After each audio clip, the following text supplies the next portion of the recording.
ဒါကိုတန်းဝေးလက်နဲ့လို့ခေါ်တဲ့အဲ့ဒီထဲမှာငါ့ရဲ့ကြောရုပ်ရည်ပါတယ်လေအဲ့ဒီတန်းဝေးကိုရှူမိတယ်ယူမိရဲ့မျိုးဆက်တိုင်းကမလှုပ်ရှားနိုင်ဖြစ်သွားမယ်ခန္ဓာကိုယ်ကိုထိမ့်မချုပ်နိုင်တော့ပဲတတိမိန်မျောသွားစားမယ်နောက်ငါအမိန်ပေးလိုက်ရုံနဲ့ပဲလမ်းကြောင်းကနေတစ်စင်းတိုက်တန်ဆွမ်းအားကိုအဲ့ဒီစုံမက်တွေစီပို့ပြီးသားဖြစ်သွားမယ်ဒါကြောင့်အဲ့ဒီရွာကတိုက်တန်တွေကငါအမိန်ပေးတဲ့အတိုင်းလိုက်နာကြတာပဲအဲ့ဒီရွာမဟုတ်ဘူးရကာကိုရွာလွန်တက်ခဲ့တဲ့လူတွေရဲ့ရွာနာမည်လေမှတ်ထားမုတ်စိတ်ထူခွေးမှသာငါလည်းမသက်ချင်ပါဘူးဒါပေမဲ့ငါမလုပ်ခဲ့ရင်ငါကအဲ့ဒီရဲ့ပြန်လဲထူထောင်ရေးသမားဆိုတာကိုသိသွားကြပြီးတော့ဒီကျုံးကိုမျှော်လင့်ချက်ပေးဖို့မမြင့်နိုင်တော့ပဲနေမှာပေါ့ဒီကျုံးမှာဆက်ရောက်ကလေးကမင်းကငါအကုန်လုံးပြောပြီးသားပဲဘာလို့ထက်ထက်မင်းနေရတာလဲမင်းအနေနဲ့အပြစ်ရှိသလိုခံစားရမနေဘူးဆိုတာငါသိနေလို့လေ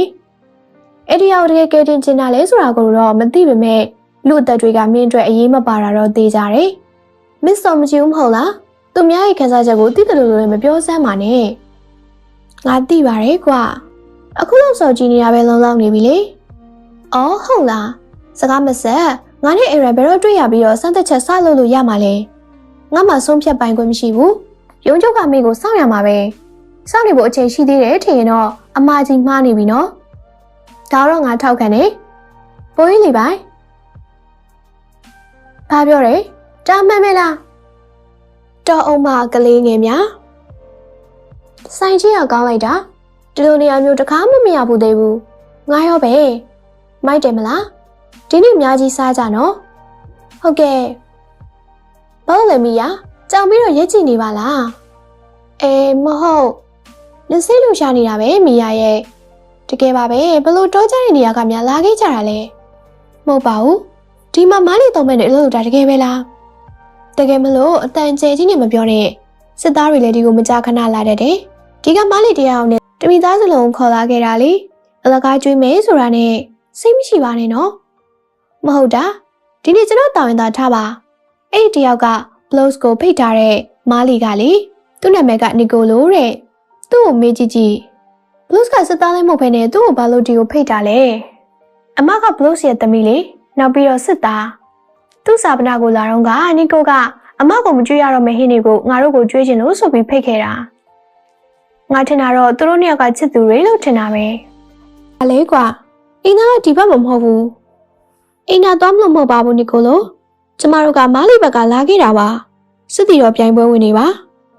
ဟမ်ဒီကျုံကိုတကဘာလုံးကစစ်တပ်တွေကမကြခင်မှာလာတိုက်ကြပါတော့မယ်အဲ့ဒီချိန်ထိတီးခံပြီးတော့စောင့်နေပေးပါနောက်ပြီးဒါကိုတခြားမားလီတွေကိုလည်းပြောပြလိုက်ပါနေကြပါဦးစစ်တီတော်ပြိုင်ပွဲဝင်တွေကဘလို့ဒီကိုရောက်နေရတာလဲလီဘာရီယိုဒေတာကိုမိတ်ဆာကောင်တွေကလာတိုက်ခဲ့ကြတာလေကျမတို့ကတက်ပြန်ဆုတ်သွားတဲ့ရန်သူလေသင်းပေါ်ခိုးတက်ပြီးတော့ဒီကိုရောက်လာခဲ့တာပါဒါဆိုရင်တယောက်ယောက်ကိုတတ်လိုက်သေးလားမိမစစ်သားလိုမျိုးလေဟုတ်တက်ခဲ့ပါတယ်ဒါပေမဲ့နည်းနည်းပဲတက်ခဲ့ရတာပါကဘီကျမတို့မျိုးရဲ့မြေကိုဖျက်ဆီးခဲ့တဲ့အတွက်ပြန်ပြီးတော့လက်စားချီရပါမယ်ကျမတို့ဒီမိတ်ဆာကောင်တွေကိုလုံးဝမရှုံးစေရကဘီတော်တော့နင်တက်ခဲ့တာလားနင်ဆာရှာကိုတက်ခဲ့တာလားဖဲကိုအစင်ပြေးလားဖဲကိုထားပါဦးချီလိုပဲနီကိုလိုဘန်းနေမရအောင်ဘာလို့လိုက်တာလဲဆာရှာကိုတက်တာသူပါဦးလေးရဲ့သမီးကိုတက်ခဲ့တာပါ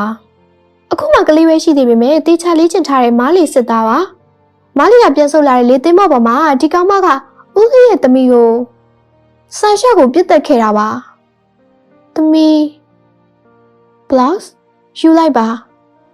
ဦးလေးမတက်နိုင်ရင်တော့ကျွန်တော်ကိုယ်တိုင်တက်မယ်ရတယ်မဟုတ်လား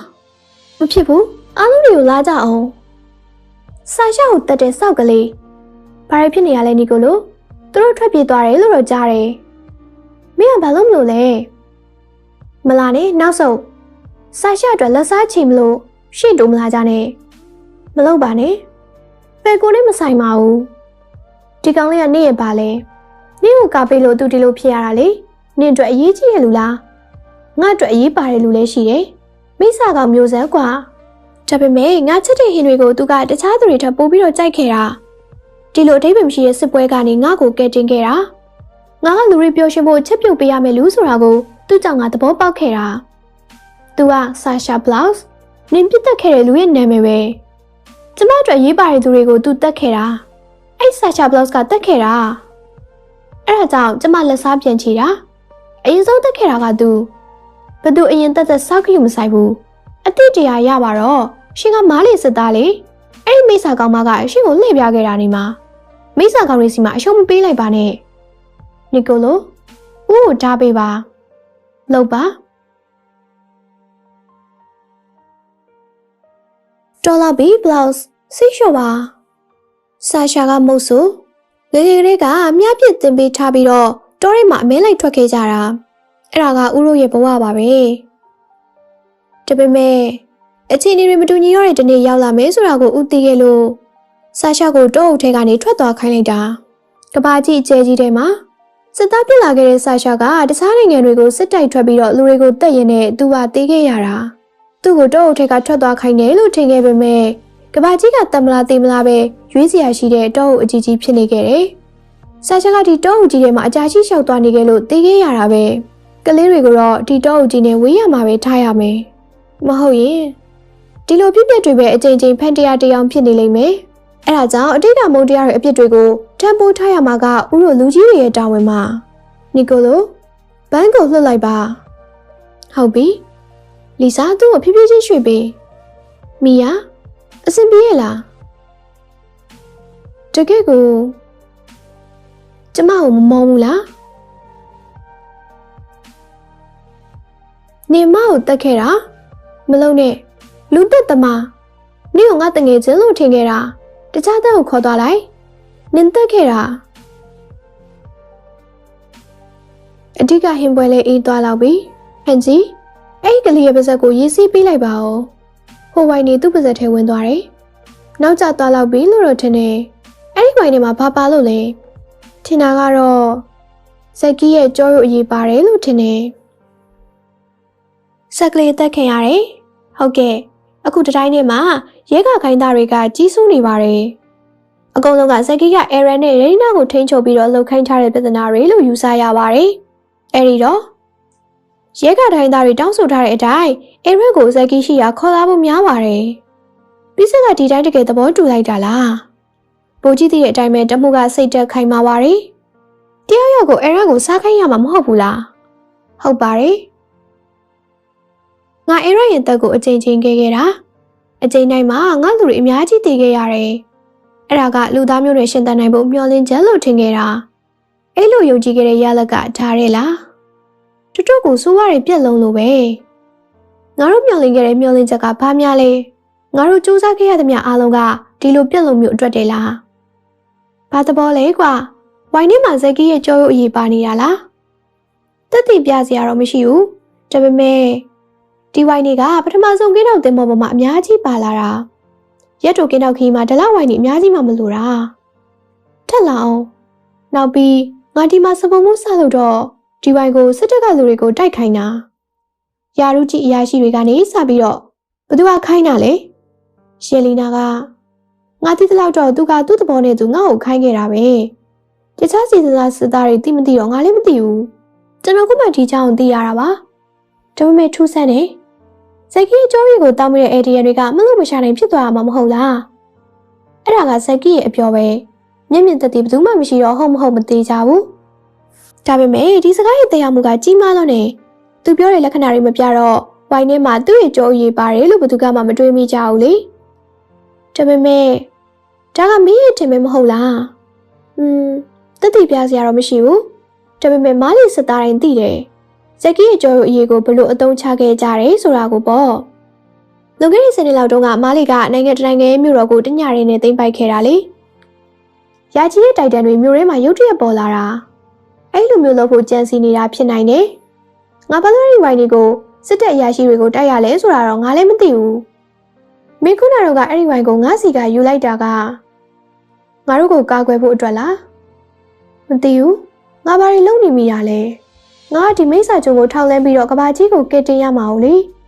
အခုမင်းတို့ကိုပြောပြလိုက်မိပြီဆိုတော့ငါလည်းအသက်ခံရတော့မယ်ဒါပေမဲ့ဘလောက်ဦးလေးလို့တော့ကျွန်တော်ကခွင့်မလွတ်နိုင်ပေမဲ့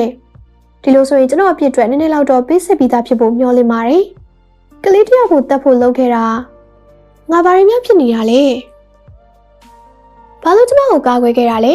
ဘာကြောင့်မှမဟုတ်ဘူးအကြောင်းပြချက်ရဲလို့လည်းမရှိဘူးရှင်တို့အတွက်ရေးပါတဲ့ရဲဘော်ရဲဘက်တွေကိုတက်ပစ်ခဲ့တာကကျမလေထောင်ဆောင်ကိုခဲနဲ့အချင်းချင်းထုခဲ့တာကလည်းကျမပဲသက်ကိုကဘာမှမလုပ်ခဲ့ဘူးတက်မယ်ဆိုရင်ကျမကိုပဲတက်လိုက်ပါမတက်ဘူးကျမကိုတေးလောက်အောင်တက်ချင်နေတယ်မဟုတ်လားမတက်ချင်ပါဘူးဆိုနေတက်မယ်နေပဲတောက်လျှောက်ပြောနေတော့တာပဲငါလည်းသိတဲ့တရားကိုတောင်သေးရသွားတယ်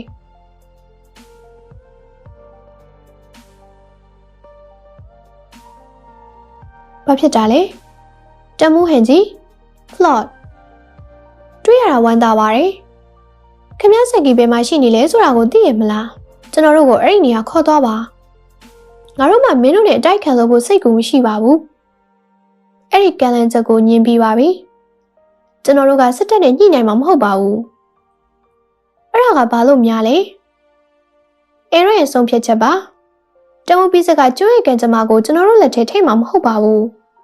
ကျွန်တော်တို့ကိုလှည့်စားပြီးတော့အဲရစီကမူလတိုင်တဲ့ကိုခိုးယူဖို့နီလန်းကိုပဲစဉ်းစားနေလောက်မှာမင်းထင်တာတွေပြောနေတာလား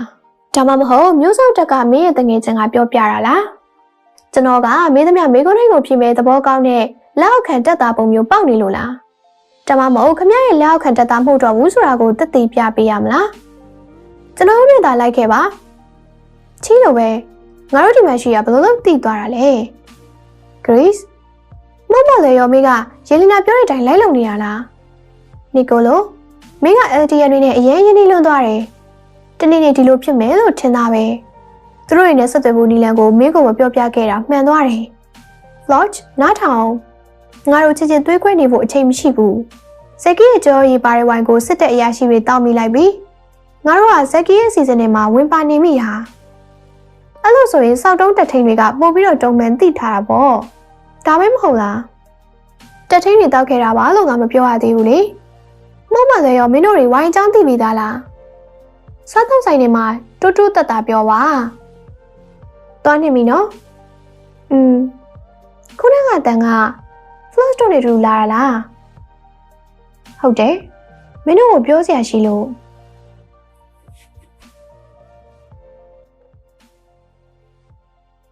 ချစ်ရတဲ့ပရိသတ်လေးတို့ရေဒီ enemy video လေးကိုသဘောကျနှစ်သက်တဲ့ဆိုရင်တော့ဖြူတို့ရဲ့ enemy time channel လေးကို like and subscribe ပြုလုပ်ပေးဖို့တောင်းဆိုပါရစေရှင်ကျေးဇူးတင်ပါတယ်ရှင်